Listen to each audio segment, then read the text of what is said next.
We'll see. We'll see how it shakes out. Well, welcome back for another episode of Constructive Criticism. I'm Zach Simmons, joined by my co-host Cale and I. What's going on, buddy? Hey, man. How you been? I'm good. It's like this is kind of the last one before Christmas, New Year's, the end of the year.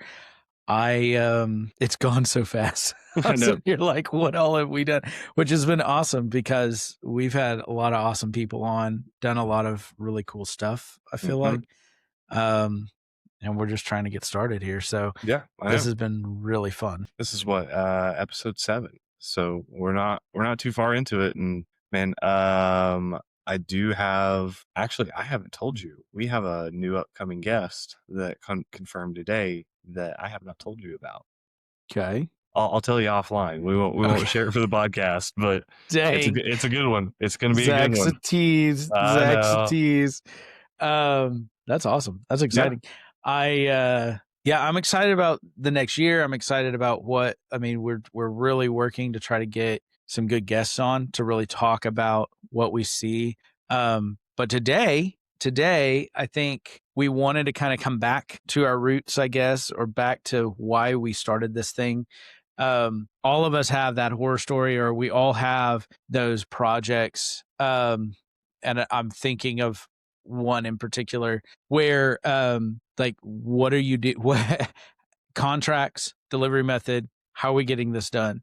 And there's that moment where you realize, for me, it was a moment on a project. We had a full, like a whole home remodel early in our career. And you start and you think you've got things and you're doing your contracts and you're doing all this stuff and you're trying to deliver this project. And the client's asking me like, well, what do you think this is going to cost? And I did the worst thing any architect does, which is like, I threw a number. And I remember I look back at that moment because I was so far off. I was so fucking wrong. Percentage wise, what are we talking here? 50%? 100%? I was about 200%. Oh, off Jesus. on the project. For a house? Yeah. So we were doing this. It was mainly the upstairs was the big piece. I mean, we were remodeling the whole home, but they wanted to add on upstairs. And they're like, what do you think this is going to cost? I'm going to preface this with pre-COVID. This is pre-COVID. So numbers were not as crazy as they are in today's market. A little bit more viable. But I was like, oh, we're just blowing out this wall, columns, footings, because we're going to extend over and basically create a covered patio with an upstairs expansion that was like a living playroom, game room area upstairs. And I'm like, 30 grand. Oh, 30 grand. No. I think we can probably do all this for 30 grand. Oh, no. Yeah, it was. It was more than 200% now that I think about it. Because I think their final quote, they didn't do the project. Like, their final quote was north of 170. I was about to say, yeah. Yeah. They were close to $200,000 to renovate. I mean, because most of it was just paint and like, finishes, little things. But then that upstairs area, we were completely changing the layout of the upstairs and expanding over. And it was like, I've learned my lesson. But that was early on, and I threw a number, had no idea what I was talking about. And that moment, I still hearken back to that moment and go, this is why we have to think about delivery method, define delivery method, know what we're doing in our contracts. And you and I've had a lot of fun with all kinds of delivery methods. I mean, you and I have done traditional design, bid, build, the old school. This is what we do. Architect hands you a set of plans, you bid it. This is the number, VE it, and then go, and we've done that. We've done a lot of design build together and CMGC, alternative delivery methods of all kinds of hybrids between those two, progressive design build, all of those different things. So I think the only thing that we haven't done is IPD, integrated project delivery, which I mean, there is elements. I mean, it's very, very similar to some of the stuff we've done, but like if you go back to the CMA definition of it in the book, like this is what you do here and this is what you do here. Like, no, we haven't No, done that. we haven't done that. But it really does. I mean, I had a question come up this week. One of my staff was like, so how do we really effectively budget a project and design to a budget? Hmm. Because it's so hard. I mean, you're on projects with us right now, and it's like challenging Very. in today's market. And my first comment was, well, first of all, we're going to try to have our contractors on every project we do. Like, we want a team. And that's, for me, the delivery method. The delivery method discussion starts with team. Like, who's your team? What's your team going to be? How do we get there? And how do and ultimately with that team, it's like, how is that risk divided, conquered? Sure. Well, and What are we doing? I mean, for the listeners, I mean, let's step back a little bit because, I mean, you as the architect, you are having these initial conversations with clients. I mean, 9 times out of 10, a client is going to contact an architect before they ever even think about calling a contractor. So, what is the thing that you're looking at when you're having these conversations? And back to the what does it cost question, because then that puts you between potential client, rock and a hard spot, kind of. I need to be viable. I need to offer benefit. I need to offer good information here to this potential client. What is that conversation looking like for you? And then what is the factors that you're looking at in a project that are helping you determine, okay, we need to go traditional design bid build. We need to go, Yeah. progressive design build. We need to go CMGC.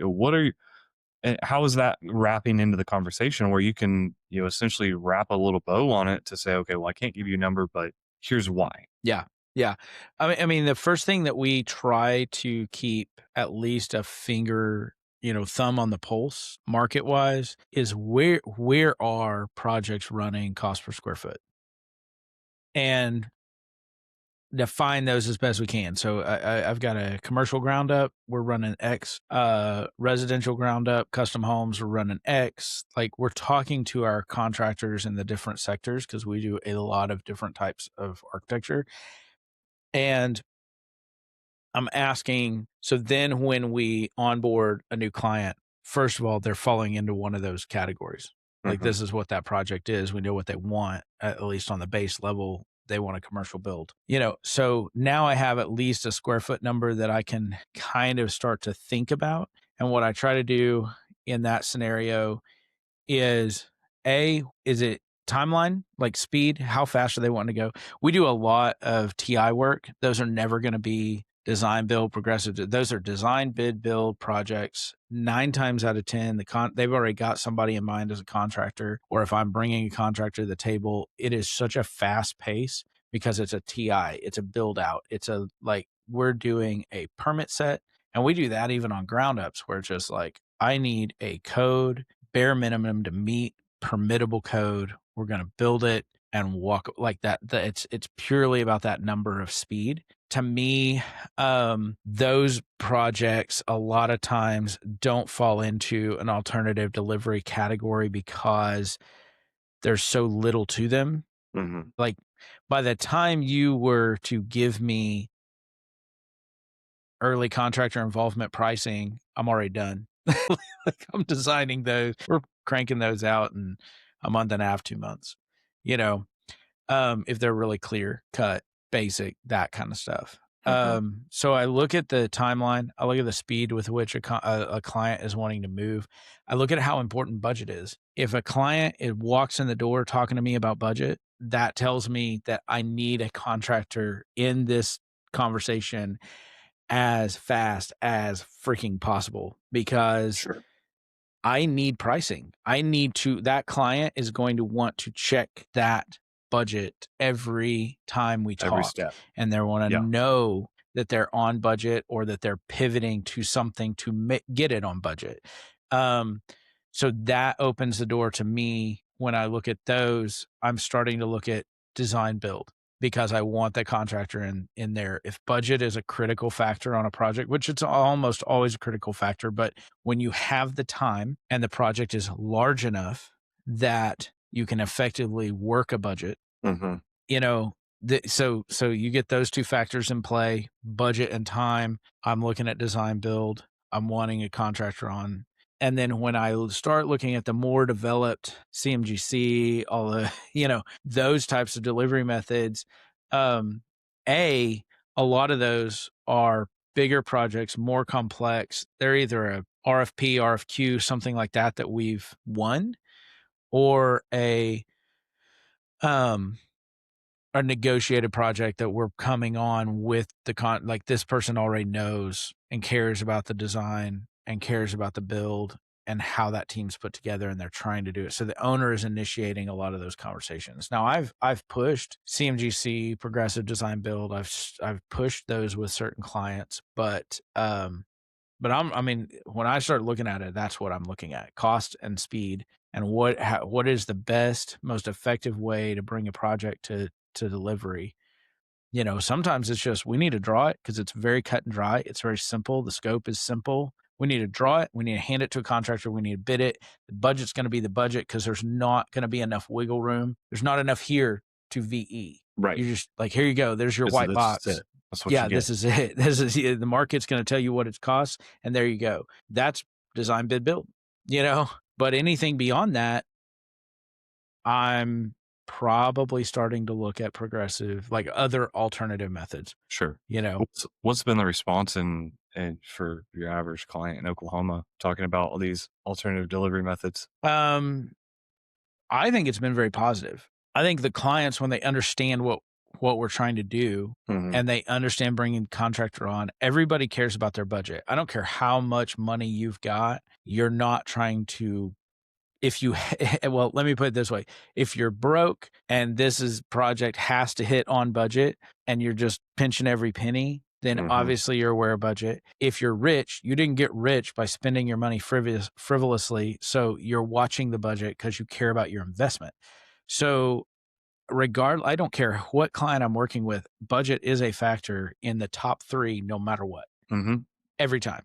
Yeah.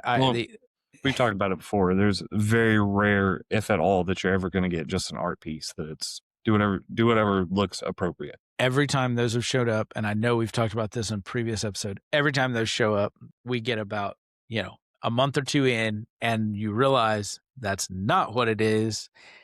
And they either can't pay you, like you're either chasing your money and just fighting to get paid and made whole and get out, or otherwise. But I think the response has been, back to your original question, the response has been very positive. Once they understand what it is, they like the idea of these alternative delivery methods. I think what I see being a huge challenge for my clients is you're sitting in a state, and I love Oklahoma, native born, I'm here, but we sit in a state that is not, we still have, the regulation, the structure, all of that stuff. Like, I've still got guys throwing a tool belt in the back of their truck, driving around after a hailstorm saying, I'll re-roof your house. Like, uninsured, uncertified, anything. They don't even have an LLC. It's just Jim Bob in a truck, write me a check or cash on the barrelhead, and we're gone. Yep. I'm going to go cash the check before I start work. Like, that's how they work. And some of those guys are probably not bad people. They're just trying to make a living. They're trying to make a buck like everybody else. But the reality is, I think the biggest challenge that we see is it's positive. It's like, yeah, I like that idea. But then when you show them the truth of what it takes to actually build a project and get down the road, and they've got this guy in their ear going, well, I can do it for 50% of that. I can do it. We have to, I think the real challenge for us on in Oklahoma on all delivery methods, even just basic design, bid, build, construction. How does that really look? What is a good appropriate? And I think there's a lot of organizations out there trying to help that. It's like, make sure you've got licensed contractors, make sure you've got, and a lot of that on the residential side you see, but on the commercial side, we got young developers, we got young people out there trying to develop something, build a building, do whatever. They have no idea. Right. No Oh, idea. don't even get me started on my soapbox for Oklahoma licensing. Right. We don't need to go down that road again. That's another Not at episode. least not for this episode. Yeah. Yeah. Well, so I mean, we talk about all these things, and I don't want to say archaic because that does. I mean, it sounds poor against Oklahoma, but I mean, it's true to the fact that Oklahoma, if you look at how construction was being done, when our parents were our age or younger. So we're talking one person ago. You go back to the 40s, the 50s, the 60s, and looking at that design bid build methodology. I will say, and I'll give credit to that method, that there was a time that it did work. And I mean, think about post World War II economy, where we're seeing all of this development, all of this growth, and middle America coming up with manufacturing, and towns revitalizing after the Dust Bowl, and things of that nature. All that stuff was either, here's a set of plans that I've already had drawn up. This is what I want. What are you going to build it for? And that that typically that price didn't really shift No. from that. And or the builder designed the building themselves and then stood it up. And so you kind of have that encapsulated more development model. But at least in Oklahoma, there's a reason that half the buildings have fallen over in some cases.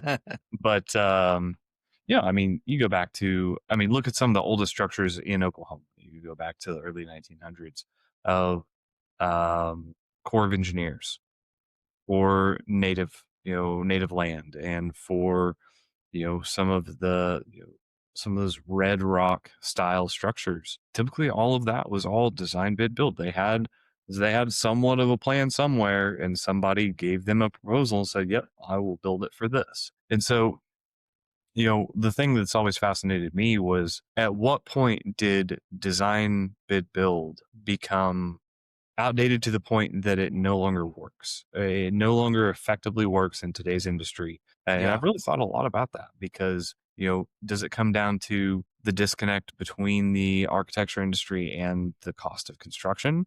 Is it that contractors are too risk adverse to, be willing to just put the, dead bottom dollar on the line of, Right. this is what I think I can build it for? And so, then there's the risk margin and the fluff, and then well, I'm going to add, 10% to this line item and 10% to this division because I really don't know. And, I mean, is that coming from people being sue happy? I don't know.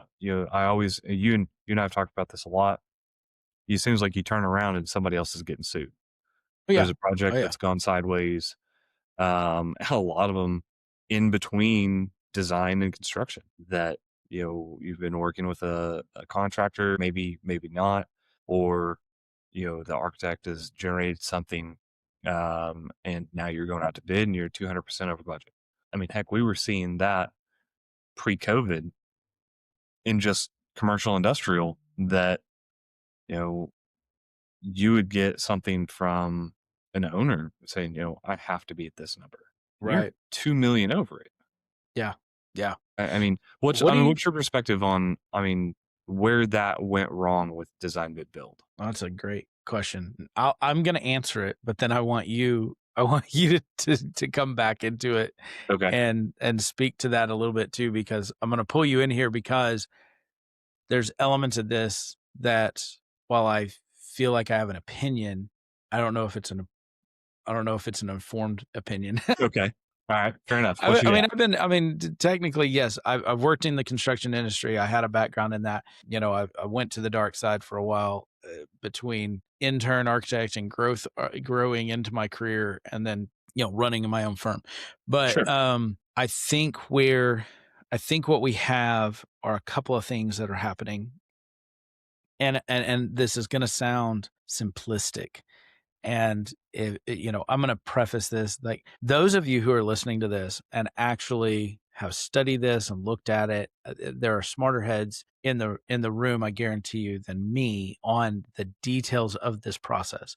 But I will argue, even with those individuals, that at some point you can boil this down to two things, and that is time and money on every project. Sure. And I think what I've seen in my career and my path is we created the competitive nature of construction, the competitive nature of development. We're a nation. I mean, let's just be honest, like, look around the world. Nobody builds and develops and attacks. I mean, maybe the Saudis, like, maybe that, maybe if you go to Dubai and like, but like, there's also, right. But there's also a completely different market structure there, because the people building and developing are doing it with money at a level that, There's very no few people, there's just not a limit. There really isn't a limit. And the labor is also insanely cheap, because it's just like, I speak and you go do. So it's a very different market, I would say, but nobody else, I feel like, develops and builds like we do here in the US. And I think the competitive, very, very competitive market of construction created an environment where the best way to get a job, still to this day, if you're out there in the public market factors, try to do it $20 cheaper and 10 minutes faster. Yeah. Oh yeah. I mean, heck, we see that all the time. I don't know. There is so many general contractors in Oklahoma, which a lot of them are very good, but there is so many that are competing for the same. Yeah. We'll say that job. Yeah. I mean, we had, I'll give you a point of reference. Design bid build City Moore. It was 2 CMU bathrooms for a public park. Right. You're rebuilding the electrical space. You're providing new housing for all the gear. You're doing 2 bathrooms. You're demolishing 1950s CMU, a hot dog stand. And then you're replacing with, men's, women's, nice public bathrooms for this park. Ultimately, less than $1 million job. It was really complex in the way that they wanted to cut up the electrical, try to preserve some of the lighting controls, because we're talking about 5 different baseball fields, 6 different baseball fields with, almost $1 million worth of lighting controls in these buildings. There was 17 general contractors at this job block for a less than $1 million job. Now, I am not saying that, I'm not advocating for not good competition in the market, but there is a saturation to the level that competition, it becomes a detriment at a certain point. Right. Well, because I think that's what my point is. That's what I'm getting to, is like, where we started to go wrong is that design bid build became so competitive, and in that delivery space, it worked at a time that, if I can be, if I'm not offensive in saying this, a slower time. Sure. In a time where there was, I mean, I am old enough. Nobody check me on this. I am old enough that I have sat there and run ammonia blueprints. Like, I have run blueprints. I've seen that stuff done. And packaged up tubes of drawings and then mailed them to the contractor, and then gotten revisions back and set on a computer. Granted, I wasn't hand doing it, but set on a computer with a Adobe PDF editor and bubbled revision note here, print it, roll it up, put it in a tube, send it out to the contractor. 3 days there, 3 days back. A change could easily be a week and a half 2-week process in those projects. Now, again, $20 cheaper, 10 minutes earlier. The bids and the attack, and then the contractors were having to innovate, but also just cut whatever corner they could to get that job because it was so competitive. Sure. Well, then I think what you have is an industry where then contractors are like, this is crazy. I don't want to do work like this. Is there a better way? They start asking that question. Owners start asking that question. Developers start asking that question. Municipalities and entities like the tribes start asking that question. And then you get the creation of, well, what if we did it like this? You know, what if I hire a contractor and he has to hire the architect, and those two have to sit in a room and frickin' figure it out and get it to my number and then go build it for that number. And I don't let them have change orders.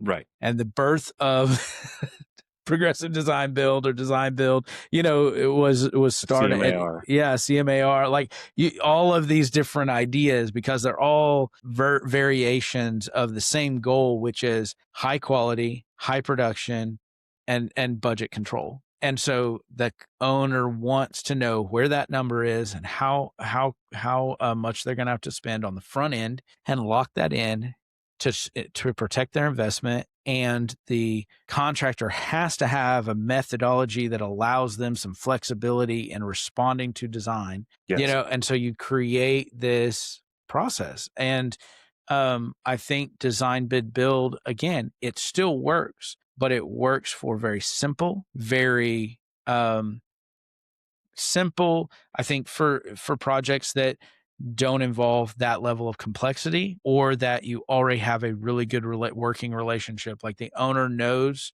the architect really well, knows the contractor really well. And there's like, hey, draw this up. I want it drawn up. It's simple. It's easy. You know, it's 4 sheets of drawings, just enough to run through permitting. And contractors like, yeah, I can do it for that. And we go build it. Yeah, you're good. Well, and I think, so, I mean, the margins of the industry are, you know, they also, I mean, they definitely don't help it. You know, we which, and that's what I was looking up a second ago. I was curious. The average general contractor margin in the 1950s was anywhere between 2 to 5%. Okay. You get into the 70s, so somewhere about 50 years ago, you were 1 to 3% already. Wow. So, you know, there was an immediate drop, which, I mean, the 70s and 80s, I mean, they were rough for the industry anyway. So that was what, a 20-year? Yes. 50 to 70? Yeah, 1950s to 1970. And you cut your margins basically in half. Effectively. Yeah. I mean, going from an average of 2 to 5 to 1 to 3. Yeah. But we haven't improved from that. You know, we've stuck, you know, and it's always really interesting to me because, you know, I talk to subcontractors, or I talk to, you know, other trade partners, and which it's not all the time, but, you know, the question occasionally comes up like, you know, hey, what's your average margin? Where do you sit? And everyone is absolutely shocked when I tell them that a general contractor in today's market in Oklahoma is doing amazing if they're doing 2%.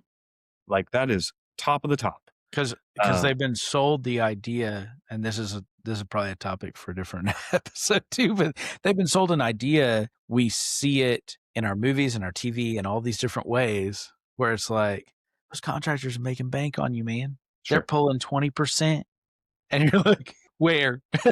Show I me. would love to. Show me a bid sheet where I make 20%.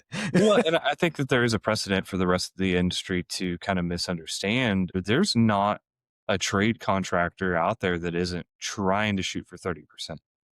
Right. You know, obviously dependent upon the industry, dependent upon the sector of that. I mean, I've talked to guys that they have to consistently bid about 10%, 15%. But if you look at any like skilled trade, framing, MEP, roofing, you know, all those guys are, if it's a negotiated job, they're going in at 25 or 30%. That's just standard. And so, you know, and it makes sense to me. And, you know, one friend of mine, you know, he commented, well, he's like, well, that's what we charge. We just assumed that you guys were doing the same thing. Which it can't be. I mean, there's not there's not an availability in the market. Things would be too expensive at that point if the general contractor was charging that much. But there's just no understanding of one, how competitive it is, two, how saturated the market is with somebody Yeah. that is Yeah. trying to do it faster, say that they can do it better, say that they could do it just that like $20 cheaper. Which in to that, when you were talking about it that a second ago, my thought was, okay, well, we've developed into a I need it now kind of society. Yeah. And so looking at architecture, like there's no time availability for you to sit on that. I mean, heck, how long? I mean, you go back to actual blueprints. I mean, how long did it take to develop a set? And we're Yeah. talking years in some cases, Yeah. depending upon how large the build Big the is. project. Yeah. And now, which and I know that it's true on your side that you get a phone call, we do a project kickoff, and it's like, okay, cool, we got plans next week. Right. Right. Which, and I mean, it's the same. It's that instant, I need it now kind of mentality. That's going through from design into construction as well. That I also think that is making design bid build hard. Is you run through the plans quickly, because the owner is demanding. I need this done at a increased performing speed. And then they're asking you to generate numbers or architectural estimates based off of the accelerated plan set that you just did. So there's going to be more errors. There's going to be things that are overlooked. There's going to be conflicts. Set is going to be priced not including those conflicts. And then you get over to the contractor that there, a lot of public contractors, like their whole goal is to find every issue in that in design bid build, to be able to build a change order log. They're going to have a change order log before they ever even send you a price. Um, and then it's okay. Well, I need a price now. Well, then that flows all the way down to the trade contractors because the contractor gets their hands on it. They've got it for like 3 or 4 days. They need to turn around a price in 3 weeks. So we're rushing to send it out to the trade contractors, get questions back from them, get our questions out, and then bid it all in the same time. You're looking at a 6-8 week process. By demand in some cases of concept to bid. Uh-huh. And how many error steps were there? Or how many things were overlooked? How many things that are going to get mispriced are not going to be included in that total budget? That just destroys the overall process. Yeah. Well, and I think I mean to that, it's so funny you bring that up. We were just training internally with our team on just interior design. Mm-hmm. Okay, we've done the architecture.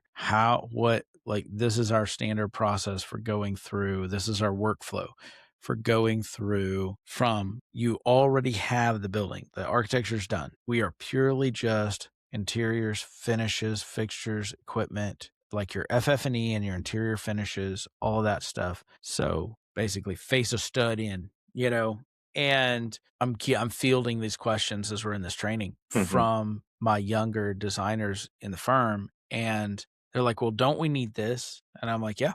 Don't we need this? Yeah.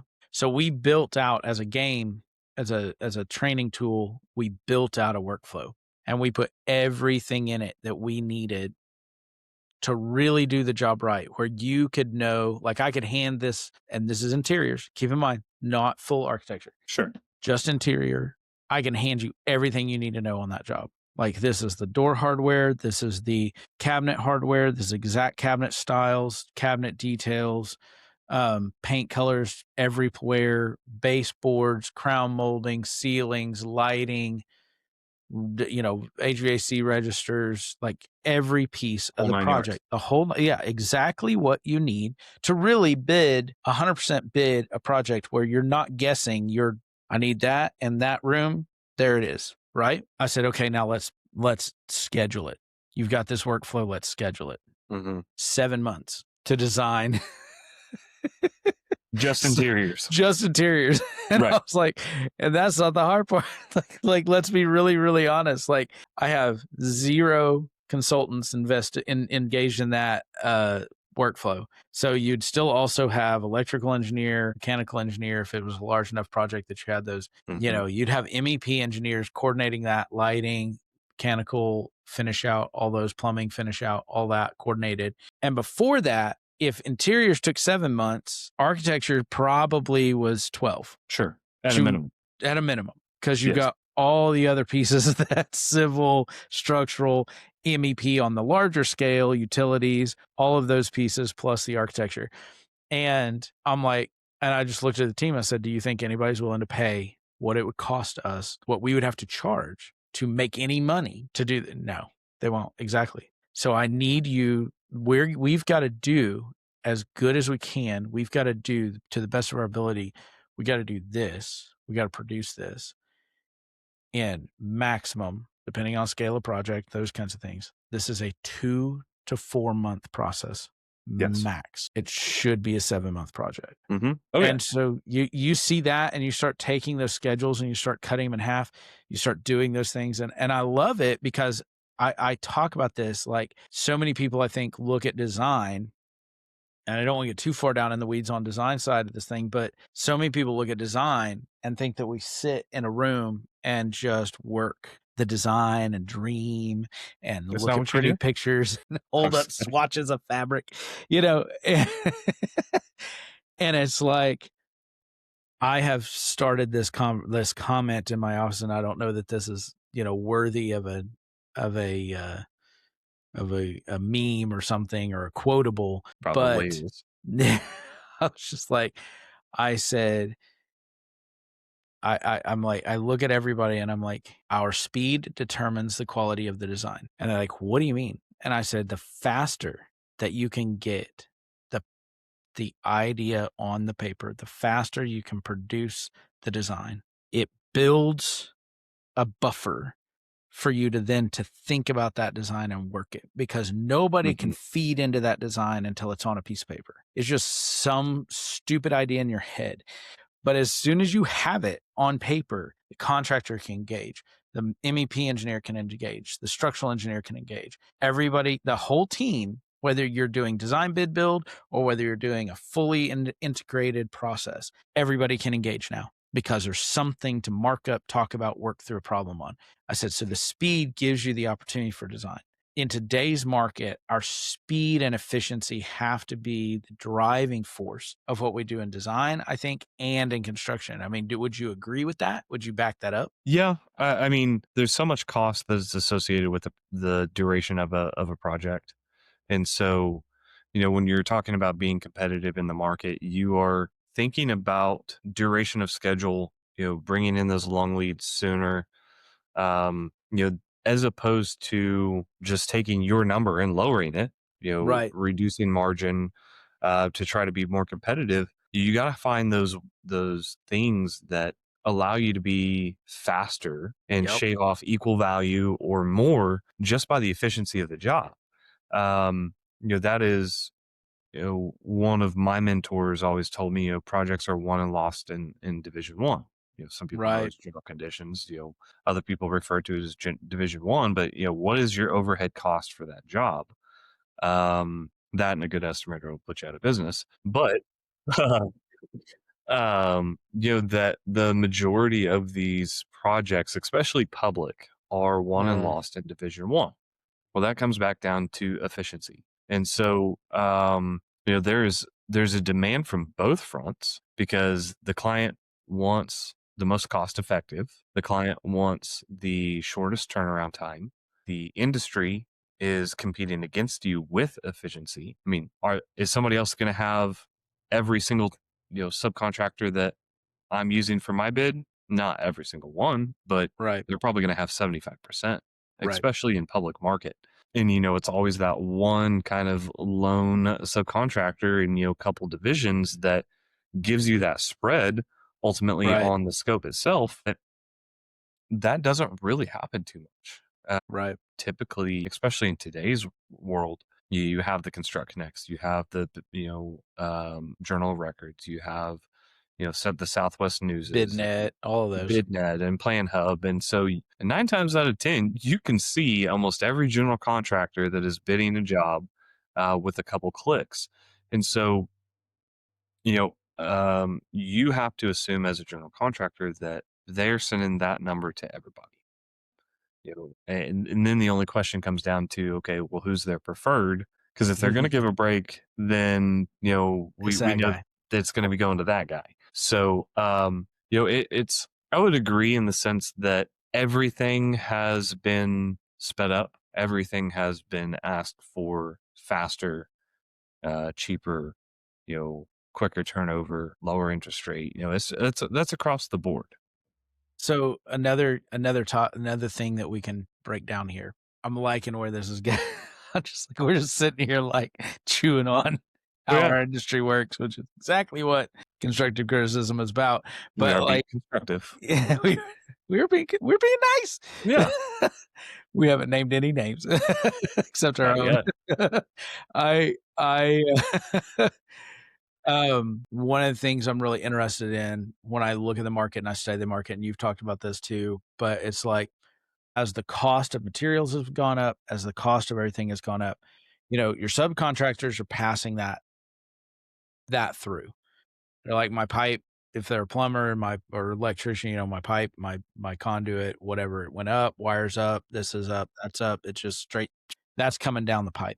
Hmm. There are two pieces of this industry, two main players in this industry that are asked to absorb the market adjustment, and that's your general contractor and, in my opinion, the architect. Yeah. Oh, yeah. Because I watch our percentages. It's been really interesting to me. I watch percentages in architecture, and I have not Googled this. I'm not as quick on the keys as Zach is, but I'll have to Google it. ChatGPT. Maybe I can throw it into the show notes. The idea of, for me, for a long time, 6% coming out of school into initial architecture design, that was 6% was the architect's fee. And predominantly the architect that wasn't shared. That was their fee. Yes. And then Almost like a realtor fee. right. What we've seen is that fee has grown a little bit, and people are like, oh, well, architects are now like things have cost more, blah, blah, blah. Architects are now charging 10%. I'm like, yeah, but in that 10%, they're also now paying for structural, civil, MEP. Like they've absorbed all of those other trades. Or if you actually see architects, which different firms are doing it a little bit differently, but if you actually see firms that break it out where their fee is independent, their fee is like 3 or 4. And then you And see it's all the 2% rest for of them. this, Right. 2% for Da, da, da, this, da, da. 4% for this. So And yeah, then you get to 10, but it's not going in the architect's pocket. And I think that has been a really interesting driver, because it's like you see the subcontractors, you see the trades, and no offense to them, like they're doing a better job maybe than we are of defending their profit margin and defending what's going on and making a case for why that needs to be. My same thing on my consultants, like the structural engineers, civil engineers, they just charge more. Yeah, it's cost more. And then I'm looking at them going, yeah, but we don't get we won't get those projects if I put 6% on top of all that. right. You're looking Well, at projects going, I won't get the job if I put 5, 10, 15% on mhm, top. I get sure. my 1%. I get my, my Well, 0.75%. and we're gonna put this out on social media, and we're gonna get somebody to say, oh well, oh, general contractors are complaining about getting 2% while they sit with their spreadsheets in their fancy office and never come out to the job site. I mean, I hear that a lot, but Okay. I will say that there is truth to that statement, or just that thought mentality of general contractors outside of anyone. Architects, engineers, you're producing a product. You are physically generating, producing a product. And then you get into the trade side where it's manual labor. It is a Mhm. skilled trade.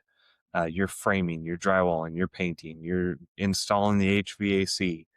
Um, I do believe, and a lot of general contractors would be irritated to discuss this publicly, but I believe that there should be more of a reward there, that there should be more of a incentive for the people that are actually producing product. Now, what is general contracting as a whole? I mean, it is logistics management. It's really all it is. I mean, our our spreadsheets, our Gantt charts, our Procore, it all helps, but you're helping the logistics.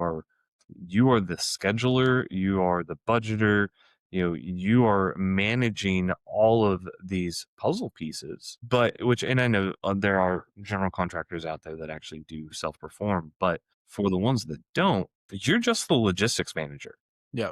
for Well, all of the pieces. and hopefully if you're good at it, where the real value comes in is the risk mitigation for the owner long term, like quality control, Sure. structure, scheduling, like speed of the project, efficiency of the project, and quality. Like Yes. you're hopefully you're producing those guys because you have a general contract. Because I dare say there's a lot of projects I've done.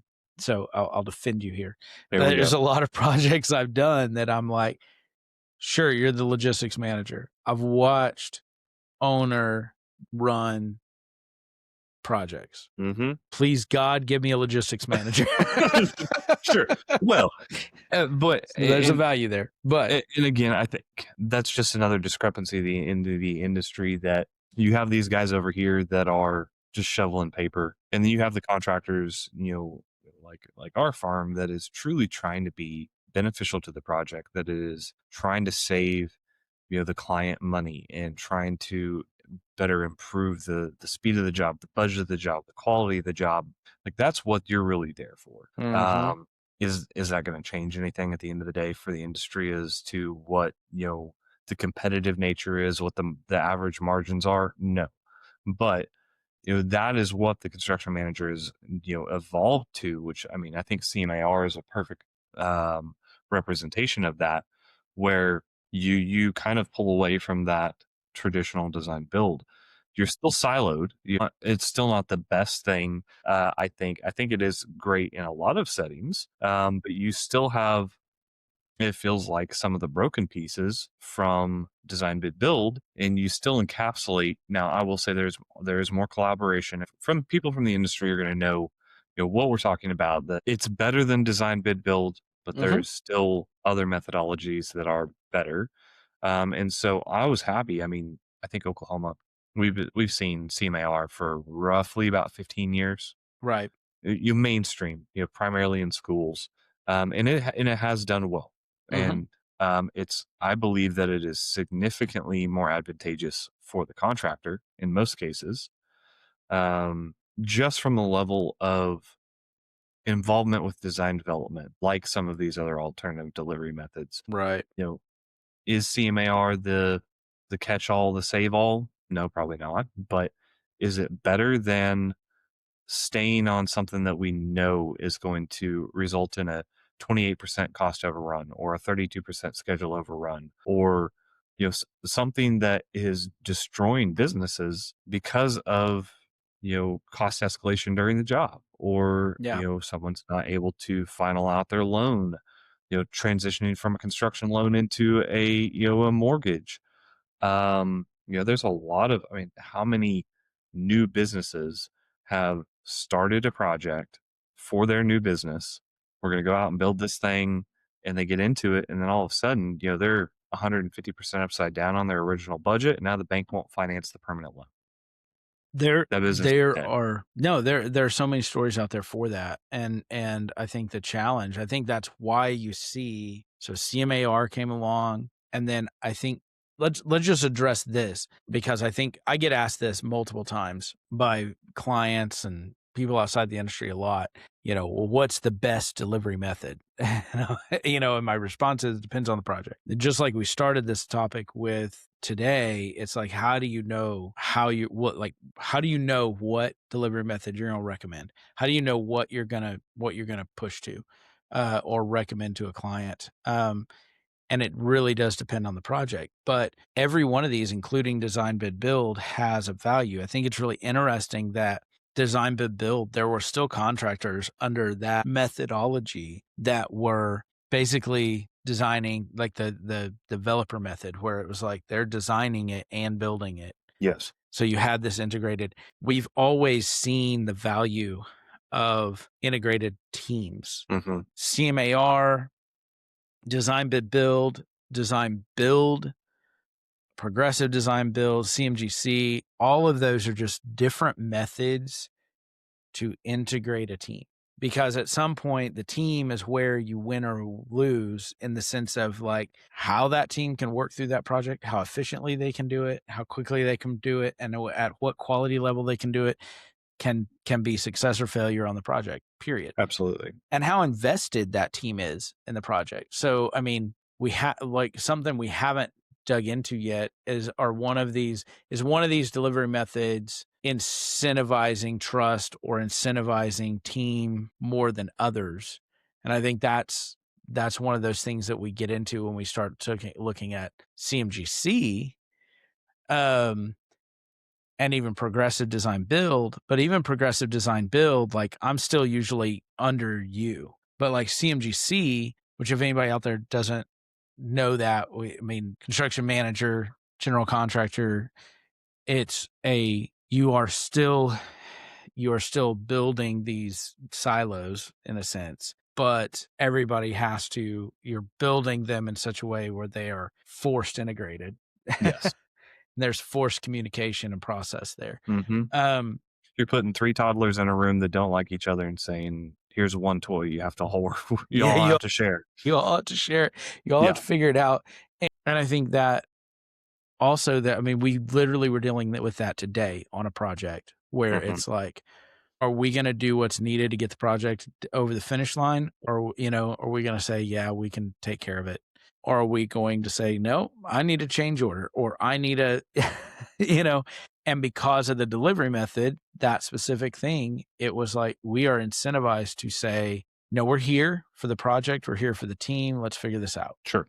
Well, in that example, there was some pretty decent costs there, but, I think at least the broader expanse of having the broader team to support in those efforts, what is necessarily required from your team to get, through some challenge isn't necessarily completely carried by your team anymore. You have, a CM, have an independent cost estimator, you have that, quality control team that is able to kind of share that load in that of, all right, owners directed us to figure this out.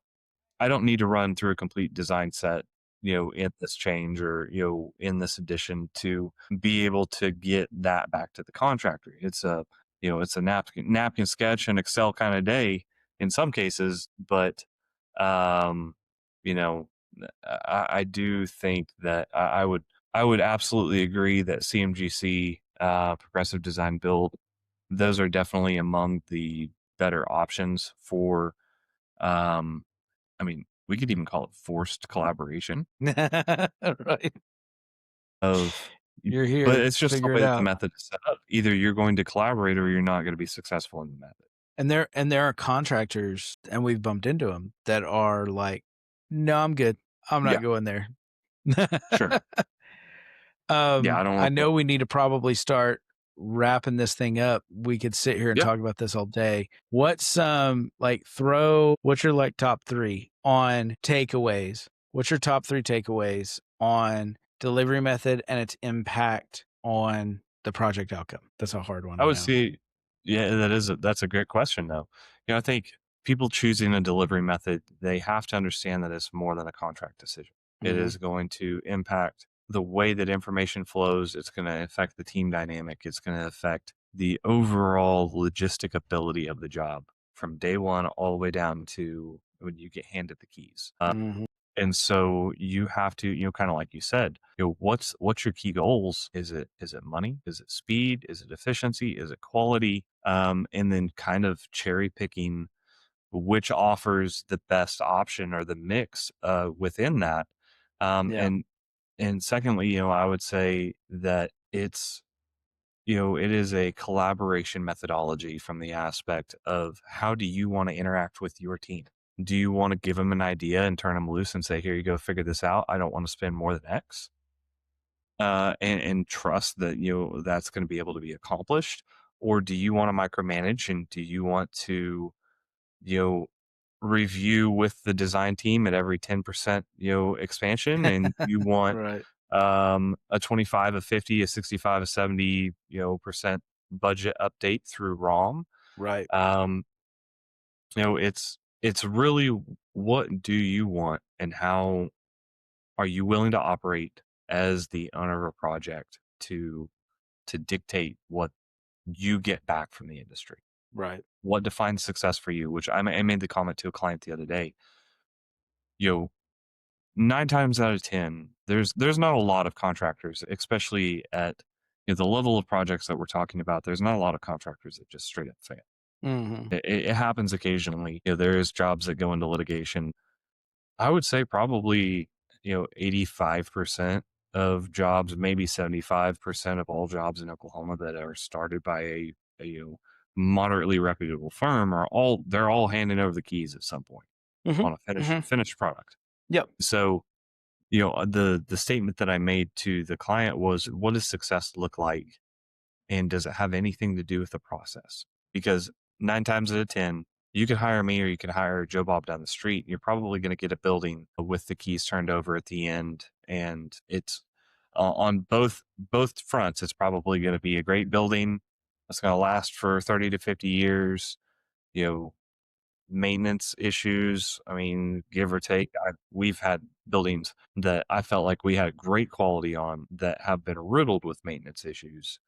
No fault of our own, but it happens sometimes. Yeah. You have Yeah.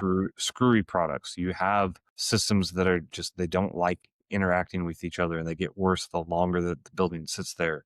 And you have Yeah. to address those things. But what did it take to get there? Right. What was it like working with your contractor through that process? Did you get nickel and dimed?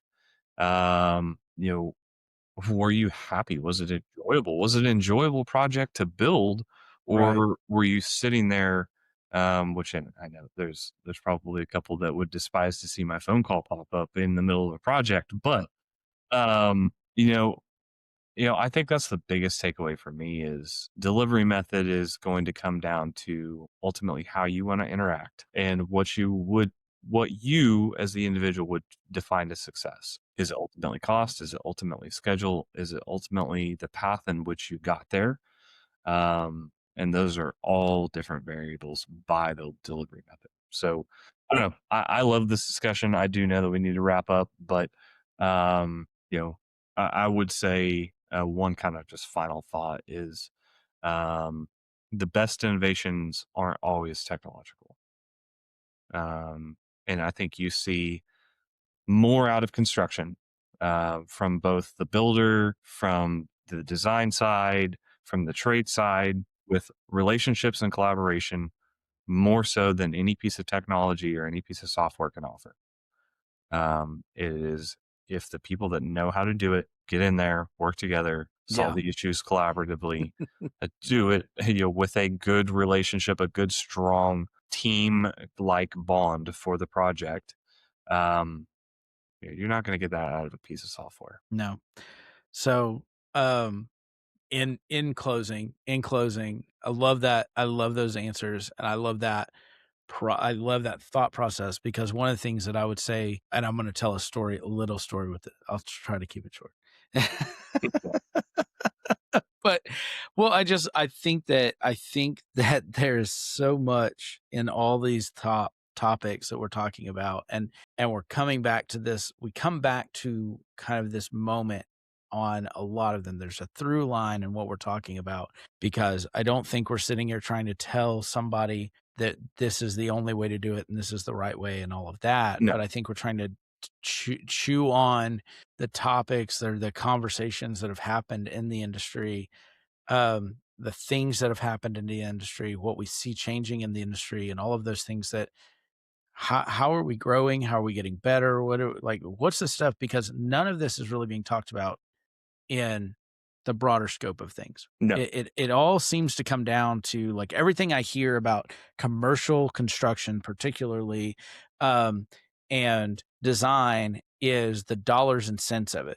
Like who's making money and where is it and who failed this year and who went bankrupt and who didn't and who got that big Well, job that I they wanted. bought 5 of those Yeah, jobs. they bought 5 of those jobs, but Yeah. we're not talking about why these things are happening. And what I loved about what you said is that it's very relational. Everything that we do is very relational. Like AI, technology, we're talking about all of those things. I think there's a whole conversation that we can come back to on AI. We've asked that question in little ways with a lot of our interviews, but so much of the power and success of our industry is built on those relationships that we built. And I speak to this because I grew up in the industry, and I've got like these old like the old architects and Mhm. the you know, and I remember crazy things happening, but with a handshake. Because we knew it. I mean, honestly, sitting there on a project, steel. I mean, you told your story about your steel being 13 inches off. you know, I'm sitting there. I remember sitting there on a project watching them hang a 60-foot span on an event center, and the gut factor of like, if that doesn't line up and that bolt Mhm. can't go through that hole, You're screwed. the budget's blown.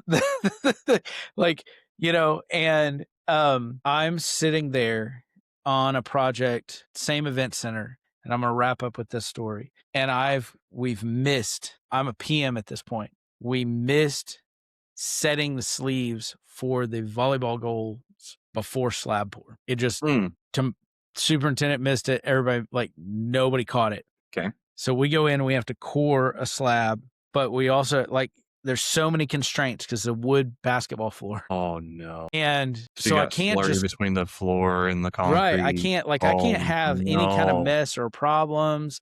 Like, I can't have any of that. No.